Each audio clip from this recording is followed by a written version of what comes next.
Net দুর্নীতিকাণ্ডে দায় স্বীকার করলেন কেন্দ্রীয় শিক্ষামন্ত্রী ধর্মেন্দ্র প্রধান। রিপাবলিকের এডিটর ইন চিফ অর্ণব গোস্বামীকে দেওয়া সাক্ষাৎকারে ধর্মেন্দ্র প্রধান জানান, কাউকে রেয়াত করা হবে না, দুর্নীতি কোনোভাবেই মেনে নেওয়া হবে না।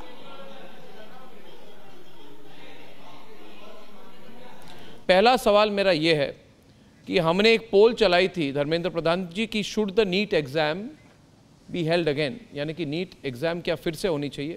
80 से ज़्यादा प्रतिशत लोगों ने कहा कि नीट एग्जाम को फिर से करवाइए।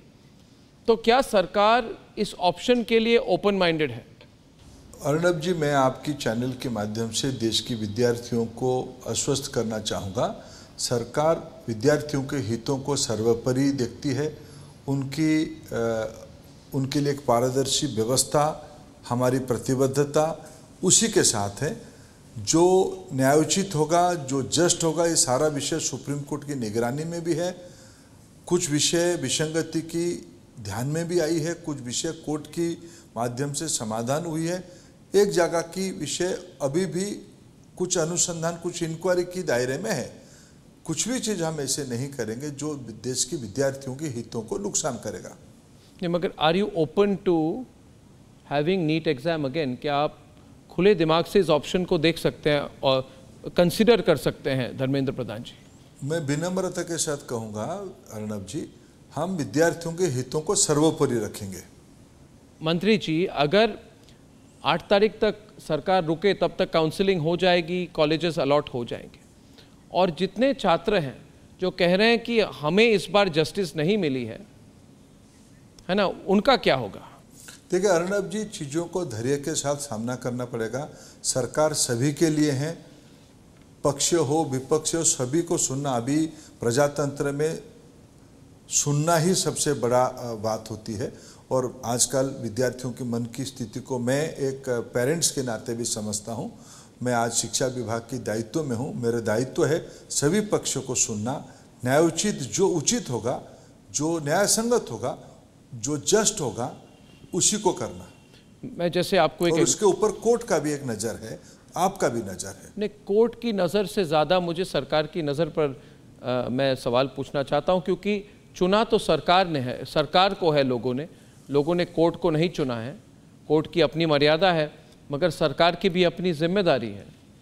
तो आप, सरकार की जिम्मेदारी क्या होगी इसमें? अगर हाई लेवल कमेटी हो धर्मेंद्र प्रधान जी, बहुत समय चला जाएगा। नहीं अर्णब जी, उसमें कंफ्यूज ना करें। हाई लेवल कमेटी है, इस सारे घटनाक्रम में एनटीए जो देश की करोड़ों बच्चों की परीक्षा हर एक साल कराती है, उसकी फंक्शनिंग के ऊपर कुछ बुनियादी प्रश्न आए हैं। आखिर परीक्षा तो किसी को करानी पड़ेगी, परीक्षा कंप्यूटर बेस्ड होगा या पेन एंड पेपर में होगा। इस सारे करते हुए जो अनुभव आए हैं, पिछले साल 1,30,00,000 बच्चे परीक्षा दिए हैं, अब तक इस बार 80 लाख बच्चे परीक्षा दिए हैं। ये सारे परीक्षा व्यवस्था में एनटीए की कंडक्ट के बारे में कुछ विषय इस बार स्पष्टता के साथ आई है। और आज डेमोक्रेटिक कंट्री में चीज़ों को बदलते रहना पड़ता है, लोगों को आगे प्रोग्रेसिव तरीके से जाना पड़ता है। और इसीलिए एक एम्पावर्ड कमेटी बनेगा जो एनटीए की फंक्शनिंग के बारे में ग्लोबल व्यू, प्रैक्टिसेस क्या है, उसके ऊपर एक्सपर्ट्स के व्यू आएगा। बाकी रहा विद्यार्थियों की परीक्षा के बारे में प्रमाण आधारित, तथ्य आधारित जो विषय हमारे सामने आ रहा है, देश की विद्यार्थियों को हितों में हम कुछ भी कठोर कदम उठाने में कोई पीछे नहीं रहेंगे। और आपको हम आश्वस्त करते हैं एक पारदर्शी व्यवस्था का। आखिरी सवाल, ये राहुल गांधी की प्रेस कॉन्फ्रेंस आपने सुनी थी आज?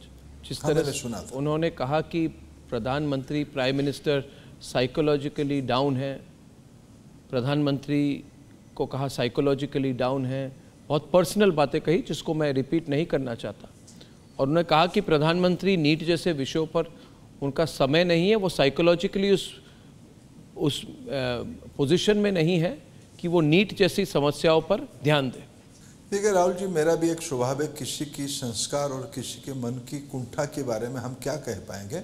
मैं फिर कहूँगा, मेरे दायित्व है देश की विद्यार्थियों की मन में क्या चल रहा है, किसी के मन की बात में जो चले, देश की विद्यार्थी की मन मजबूत रहे। As a parent, as a guardian, as a secretary in charge, ये मेरा दायित्व है।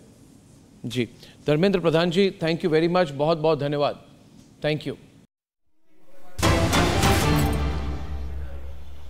শুরুতেই নজর রাখবো আমরা যে খবরে, নেট দুর্নীতির খবর। নেট দুর্নীতিতে লালু পুত্র তেজস্বী যাদবের নাম উঠে আসে, কারণ তার আত্মসহায়কের নাম সরাসরি জড়িয়েছে অভিযুক্তের সঙ্গে, এবং এই কথা দাবি করলেন বিহারের উপমুখ্যমন্ত্রী বিজয় সেনা। নেট দুর্নীতিতে মূল যে অভিযুক্ত সিকান্দার, তার সঙ্গে সরাসরি যোগ লালু পুত্র তেজস্বী আত্মসহায়ক প্রীতম কুমার।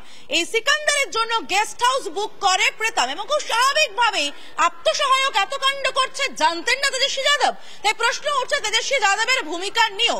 তেজস্বী যাদব কি সব জেনে শুনে চুপ করেছিলেন? কোথাও কি এই দুর্নীতিতে তেজস্বী যাদবেরও ভূমিকা ছিল? কোথাও কি তেজস্বী যাদবও লাভবান, যে কারণে প্রীতম কুমার এই কাণ্ডটা ঘটাতে সাহস পেয়েছেন? সিকান্দারের জন্য গেস্ট হাউস বুক করেছেন কিছু না জেনে প্রীতম কুমার? কি করে হতে পারে? তেজস্বী যাদবের ভূমিকা নিয়ে প্রশ্ন উঠছে প্রীতম কুমারের ভূমিকা নিয়েও।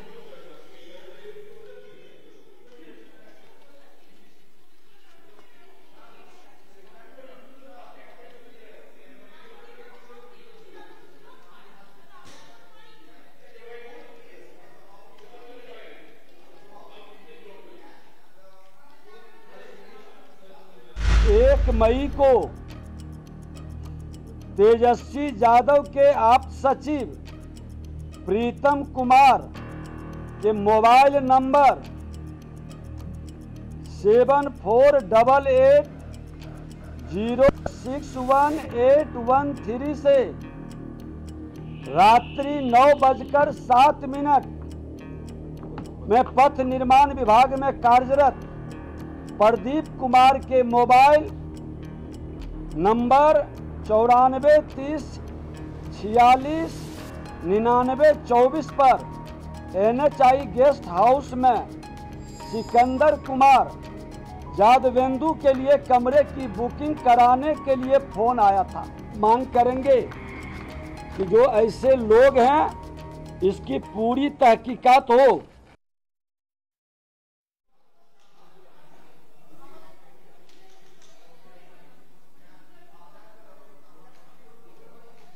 তেজস্বী নির্দেশেই কি গেস্ট হাউস বুক করে প্রীতম কুমার? কারণ নেট দুর্নীতিতে মূল অভিযুক্ত যে সিকান্দার, সেই সিকান্দারের জন্য কিন্তু গেস্ট হাউস বুক করা হয়, এবং এই সিকান্দার থেকে টাকা নিয়ে প্রশ্ন কেনেন অভিযুক্ত পরীক্ষার্থীরা। রিপাবলিকের হাতে রয়েছে অভিযুক্তের স্বীকারোক্তির এক্সক্লুসিভ কপি। অভিযুক্তের বয়ানের নথি রয়েছে রিপাবলিকের কাছে। সেই বয়ানে সূত্র ধরেই প্রশ্ন উঠছে তেজস্বীর নির্দেশেই কি গেস্ট হাউস বুক প্রীতমের?